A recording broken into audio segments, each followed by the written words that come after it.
ಈಗ ಮಗು ಹುಟ್ಟು ಬರುತ್ತೆ, ಮಗು ಹುಟ್ಟು ಬಂದಾಗ ಆ ಮಗು ನೋಡಿದ ತಕ್ಷಣ ನಾವೇಂತಿ ತುಂಬ ಚೆನ್ನಾಗಿದೆ, ತುಂಬ ಅದ್ಭುತ ಆಗಿದೆ. ಸ್ವಲ್ಪ ವರ್ಷ ಆದಮೇಲೆ ಬಟ್ಟೆ ಹಾಕ್ಬೇಕಂತೀವಿ.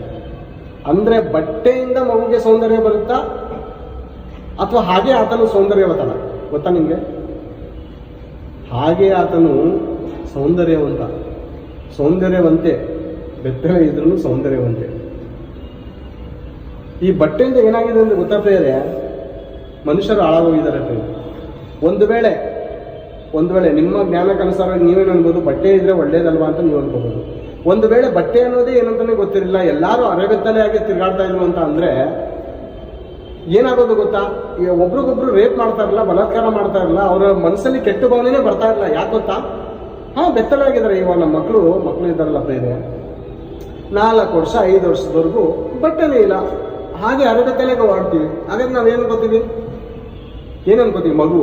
ಮತ್ತೆ ದೇವ್ರು ಏನಂತಂದ್ರೆ ಗೊತ್ತಾ? ನೀವು ತಿರುಗಿ ಈ ಮಕ್ಕಳಂತೆ ಆಗದಿದ್ದರೆ ಪರಲೋಕ ರಾಜ್ಯಕ್ಕೆ ಅಂದ್ರೆ ಅರ್ಥ ಏನಂದ್ರೆ ಮಕ್ಕಳ ಸ್ವಭಾವ ಇರಬೇಕು. ಒಂದು ಸ್ತ್ರೀ ಅರೆಬೆತ್ತಲೆ ವಸ್ತ್ರ ಹಾಕಿಕೊಂಡಾಗ ಅವಳನ್ನು ನೋಡಿ ಆಕರ್ಷಣೆ ಪಡುವಂತಲ್ಲ. ಬೆತ್ತಲೆ ಇದ್ರೂ ನಮ್ಮ ಭಾವನೆ ಹೇಗಿರ್ಬೇಕು ಅಂದ್ರೆ, ನನ್ನ ತಾಯಿ, ನನ್ನ ತಂಗಿ, ನನ್ನ ಅಕ್ಕಳು, ಅಂದ್ರೆ ನಾವೆಲ್ಲರೂ ಒಂದೇ ತಂದೆಯ ಮಕ್ಕಳು ಪ್ರಿಯರೇ, ಒಂದೇ ತಾಯಿಯ ಮಕ್ಕಳು. ಆ ಭಾವನೆ ಇರಬೇಕು ಅಂತ ದೇವರಲ್ಲಿ ಹೇಳ್ತಾ ಇದ್ರು. ಏನ್ ಹೇಳ್ತಾರೆ ಗೊತ್ತಾ? ನಾಚಿಕೊಳ್ಳಲಿಲ್ಲ ಅವರು. ಯಾಕಂದ್ರೆ ಅವಾಗ ಅವೆಲ್ಲ ಭಾವನೆಗಳೇ ಇರ್ಲಿಲ್ವಲ್ಲ. ಯಾಕೆ ನಾಚಿಕೊಳ್ಳಿಲ್ಲ ಅಂದ್ರೆ, ಕಾಮ ದೃಷ್ಟಿಯಿಂದ ನೋಡುವಂತ ಆಲೋಚನೆಗಳು ಆ ಕಾಲದಲ್ಲಿ ಇರಲಿಲ್ಲ, ಪ್ರಾರಂಭವಾಗಿರ್ಲಿಲ್ಲ. ಇದು ಯಾವಾಗ ಪ್ರಾರಂಭ ಆಯ್ತು ಅಂದ್ರೆ ಬೇರೆ ಆಲೋಚನೆ ಮಾಡೋಣ. ಇದು ಪ್ರಾರಂಭ ಯಾವಾಗಾಯ್ತು ಅಂದ್ರೆ, ಹಣ್ಣು ತಿಂದ ನಂತರ ಇವರ ಕಣ್ಣು ತೆರೆಯಲ್ಪಡುತ್ತೆ ಅಂತ ವಾಕ್ಯ ಹೇಳ್ತೀವಿ. ಕಣ್ಣು ತೆರೆಯಿತು ಅಂದ್ರೆ, ಕಣ್ಣು ಅಂದ್ರೆ ಪಾಪದ ಕಣ್ಣು ತೆರೆಯಲ್ಪಡುತ್ತು. ಬೆತ್ತಲೆ ಆಗಿದ್ದೀವಂತ ಅವಾಗ ಗೊತ್ತಾಯ್ತಂತೆ ಅವ್ರಿಗೆ.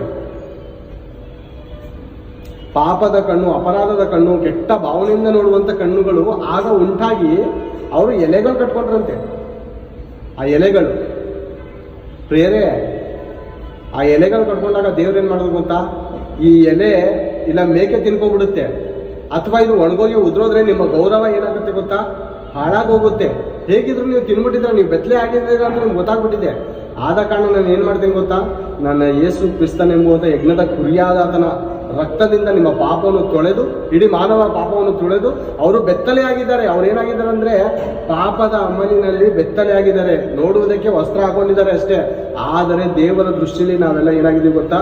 ಬೆತ್ತಲೆ. ಅಂದ್ರೆ ನಮ್ಮ ಪಾಪದ ಕೃತ್ಯಗಳಲ್ಲಿ ಕಾಣದೇ ಇರುವಂತಹ ಒಂದು ದೇವರಿಗೆ ಮರೆಯಾದದ್ದಲ್ಲ. ಈ ಮಾತನ್ನು ಒಪ್ಕೋಬೇಕು ಪ್ರಿಯರೇ. ದೇವರಿಗೆ ಮರೆಯಾದದ್ದು ಒಂದಾದರೂ ಉಂಟು? ಖಂಡಿತ ಇಲ್ಲ. ದೇವರಿಗೆ ಎಲ್ಲವೂ ಸ್ಪಷ್ಟವಾಗಿ ಕಾಣುತ್ತದೆ. ದೇವರಿಗೆ ಕತ್ತಲೆ